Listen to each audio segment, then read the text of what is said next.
Hello viewers আপোনালোক কেনে আছে মই আশা কৰিছো আপোনালোক ভালে আছে আপোনালোকক আৰু এটা নতুন ভিডিঅলৈ স্বাগতম জনাইছো আপোনালোকৰ কাৰণে এটা ভাল খবৰ লৈ আহিছো বাক্সা জিলাত ন্যায়পালিকাত চাকৰিৰ পদ মুকলি হৈছে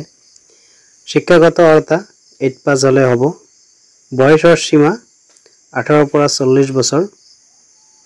আৰু হাতত মাত্ৰ 6 দিন আছে তো আহক বিশেষভাৱে চাওঁ Baksha Judiciary Recruitment 2025 Overview Organization Name Office of the Chief Judiciary Magistrate Baksha Name of Post Driver Number of Post Eta Job Type Assam Government Job Apply Mode Offline Joy Koribo Lagibo Eto Job Location Baksha Assam Baksha Judiciary Vacancy Details Name of post, driver, number of post, eta, category wise, unreserved, you are, pay scale, fixed pay, 15,000 per month. Eligibility criteria of Baksha Judiciary Recruitment 2025 শিক্ষাগত অৰ্হতা 8 পাছ হলে হ'ব আৰু যিসকলে হাই secondary পাছ কৰিছে সেইসকল ইয়াত যোগ্য নহব ড্ৰাইভিং লাইসেন্স প্ৰাৰ্থীসকলৰ light motor vehicle LMB driving license থাকিব লাগিব আৰু লাইসেন্সখনৰ ভ্যালিড থাকিব লাগিব এক্সপেৰিয়েন্স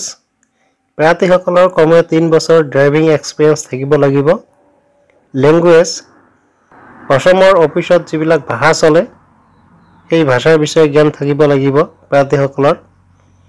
বয়সৰ সীমা 18 পৰা 40 বছৰ 5 জানুৱাৰী 2025 পৰা সিলেকশন প্ৰসেস ইয়াত 2 স্টেপ হ'ব Driving আৰু skill test তাৰ পিছত ভাইভা আৰু ইন্টাৰভিউ হ'ব How to apply for Baksha Judiciary Recruitment 2025 যেহেতু এটো অফলাইন হ'ব স্ট্যান্ডার্ড ফর্ম লাগিব আৰু খামটোৰ ওপৰতে লিখি দিব লাগিব Apply for the post of driver আৰু কাটাকাটি নকৰাকৈ শুদ্ধকৈ আৰু ইয়াৰ লগত যিবিলাক ডকুমেন্ট দিব লাগিব সব বিলাকত সেলফ অ্যাটেস্টেড টেস্ট কৰি দিব লাগিব education certificate driving licence age proof আৰু এমপ্লয়মেন্ট এক্সন ৰেজিষ্ট্ৰেচন কাৰ্ড আৰু 2 কপি ৰিসেন্ট উঠা কালাৰিং ফটো আৰু মোবাইল নাম্বাৰ হোৱাটসঅ্যাপ নাম্বাৰ আৰু ইমেইল আইডি এটো ম্যান্ডেটৰি হয় দিবই লাগিব আৰু এটো স্পিড পোষ্ট কৰি পঠাব লাগিব আৰু এটো এড্ৰেছত পঠাই দিব লাগিব district session judge Baksa Mushalpur pin 781372 আৰু এটো এপ্লিকেশন স্টাৰ্ট হৈছে 1 নৱেম্বৰ 2025 ৰ পৰা আৰু ইয়াৰ লাষ্ট ডেট 15 নৱেম্বৰ 2025 লৈ থাকিব মই আশা কৰিছো আপোনালোক নিশ্চয় বুজি পাইছে কিবা যদি বুজাত অসুবিধা হৈছে মোক কমেন্ট কৰিব নিশ্চয় আপোনাক সহায় কৰিম